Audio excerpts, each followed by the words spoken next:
کبھی کوئی قوم ترقی نہیں کر سکی جب تک اس قوم میں باہم اتفاق نہ ہو، جب تک ان میں اتحاد نہ ہو،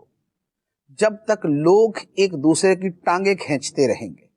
جب تک وہ ایک دوسرے کو دشمن کے طور پہ ٹریٹ کریں گے، جب وہ ایک دوسرے کو اپنا محض مخالف سمجھیں گے اور کسی نقطے پہ جمع نہیں ہوں گے، تو نتیجہ یہ ہوگا کہ اپنی قوت اکھڑ جائے گی۔ اللہ تعالی نے فرمایا وَلَا تَنَازَعُوا فَتَفْشَلُوا وَتَذْهَبَ رِيحُكُمْ، فرمایا کہ آپس میں جھگڑوں میں نہ پڑو، آپس میں تنازعات میں نہ پڑو، فَتَفْشَلُوا، تم پھسل جاؤ گے اور تمہاری ہوا اکھڑ جائے گی، یعنی تمہاری قوت جاتی رہے گی۔ تو جب ملک کے جو افراد ہیں، جو ملک کے سرکردہ لوگ ہیں، جو وطن میں رہنے والے ہیں، اگر ان کے آپس کے تعلقات کی بنیاد محبت نہ ہو، نفرت ہو، دوستی نہ ہو، دشمنی ہو، قرب نہ ہو، دوری ہو، اپنائیت نہ ہو، بیگانگی ہو، تو نتیجہ کیا نکلے گا؟ اس نفرتوں کے ساتھ، ان دشمنیوں کے ساتھ، ان کینوں اور عداوتوں کے ساتھ دنیا کا کوئی ملک ترقی نہیں کر سکتا۔ اللہ تعالی نے فرما دیا وَلَا تَنَازَعُوا فَتَفْشَلُوا وَتَذْهَبَ رِيحُكُمْ، آپس میں تنازعات نہ پالو، آپس میں جھگڑے نہ کرو کہ تم پھسل جاؤ گے، تم بزدل پڑ جاؤ گے، تمہاری قوت کمزور ہو جائے گی، تمہاری ہوا اکھڑ جائے گی۔ نبی پاک صلی اللہ تعالی علیہ وآلہ وسلم جب مدینہ منورہ میں تشریف لائے تو آپ کے آنے سے کیا ہوا کہ اہل مدینہ میں بھی لڑائیاں تھیں، ان میں بھی جھگڑے تھے، ان میں بھی فسادات تھے، ان میں بھی جنگیں ہوتی تھیں، لیکن ہوا کیا کہ جب سرکار دو عالم صلی اللہ علیہ وآلہ وسلم نے مدینہ منورہ میں ریاست کی بنیاد رکھی تو آپ نے ان کو آپس میں ملا دیا، آپ نے ان کے اندر محبتیں پیدا کر دی، آپ نے ان کو جوڑ دیا، ایک دوسرے کے قریب کر دیا۔ کیسا کر دیا؟ اللہ تعالیٰ قرآن پاک میں ارشاد فرماتا ہے، فرمایا اِذْ كُنْتُمْ أَعْدَاءً فَأَلَّفَ بَيْنَ قُلُوبِكُمْ فَأَصْبَحْتُمْ بِنِعْمَتِهِ إِخْوَانًا، فرمایا یاد کرو جب تم دشمن تھے ایک دوسرے کے، تم تو دشمن تھے ایک دوسرے کے، فَأَلَّفَ بَيْنَ قُلُوبِكُمْ، تو اللہ نے تمہارے دلوں میں الفت پیدا کر دی، ایک دوسرے کی محبت پیدا کر دی، اور تم فَأَصْبَحْتُمْ بِنِعْمَتِهِ إِخْوَانًا، تو تم اللہ کی نعمت سے، اس کے فضل سے آپس میں بھائی بھائی بن گئے۔ یہ آپس میں بھائی بھائی بننا کیسے تھا؟ یہ عداوتوں کا خاتمہ، یہ نفرتوں کا خاتمہ، یہ کینے کا چلا جانا، یہ دشمنیاں ختم ہو جانا، یہ آپس کی عداوتیں اور برسوں کی عداوتوں کا ختم ہو جانا، مٹ جانا، یہ کیسے تھا؟ نبی پاک صلی اللہ تعالی علیہ وآلہ وسلم نے ان کے درمیان الفتیں تقسیم کی، محبتیں بانٹی، شفقتیں عطا فرمائی، اور نتیجہ یہ ہوا کہ انما المؤمنون اخوہ فاصبحتم بنعمته اخوانا۔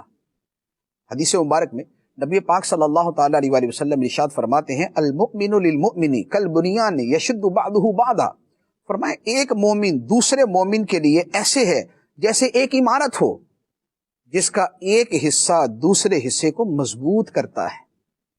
جب وطن کے افراد، جب ملت کے افراد ایک دوسرے کے لیے مضبوطی کا سبب بنے، تعمیر کا سبب بنے، تخریب کا ذریعہ نہ بنے، اگر ایک نے کوئی کام کیا ہے تو دوسرا اس کے اچھے کام کو سپورٹ کرے، دوسرا اس کے اچھے کام کو آگے بڑھائے،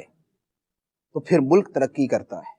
لیکن اگر طرز عمل یہ ہو کہ چونکہ یہ کام دوسرے نے کیا ہے لہذا اسے پایہ تکمیل تک نہیں پہنچنے دینا، اگر طرز عمل یہ ہو کہ چونکہ اس کے اوپر دوسرے کا نام آ رہا ہے لہذا اب کسی صورت اسے مکمل نہیں ہونے دینا،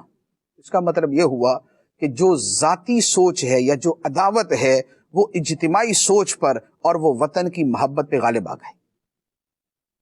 تو ترقی کے لیے ضروری ہے کہ آپس کے اندر اتفاق ہو، اتحاد ہو، قوم ایک قوم نظر آئے، قوم ہجوم نظر نہ آئے۔ اگر ہجوم ہے کہ جس کا جو دل کرے بولے، جس کا جدھر منہ کرے نکل جائے، تو وہ بکریوں کا ریوڑ ہے، وہ جانوروں کا ریوڑ ہے، وہ قوم نہیں ہے، وہ ہجوم ہے۔ اور ہجوم کسی کی قیادت میں نہیں ہوتا، بس اس نے ایک ہلڑ بازی کرنی ہوتی ہے، ایک شور مچانا ہوتا ہے۔ اور افسوس کہ ہماری قوم کی حالت کچھ، قوم کم ہے، ہجوم زیادہ ہے۔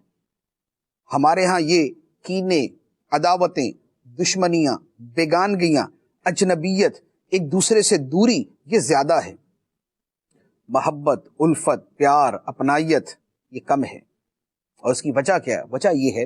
کہ ترجیحات کا پرابلم ہے۔ ہماری ترجیحات کیا ہے؟ ہماری ترجیح جب ہماری ذات ہوتی ہے، ہماری ترجیح جب ہمارا گروپ ہوتا ہے، ہماری ترجیح جب ہمارے ہم ذہن لوگ ہوتے ہیں،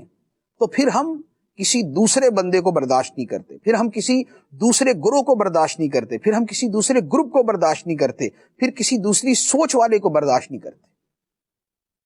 تو یہاں سے دوریاں پیدا ہوتی ہیں۔ لیکن اگر کوئی ایک نقطہ واحدہ ہو،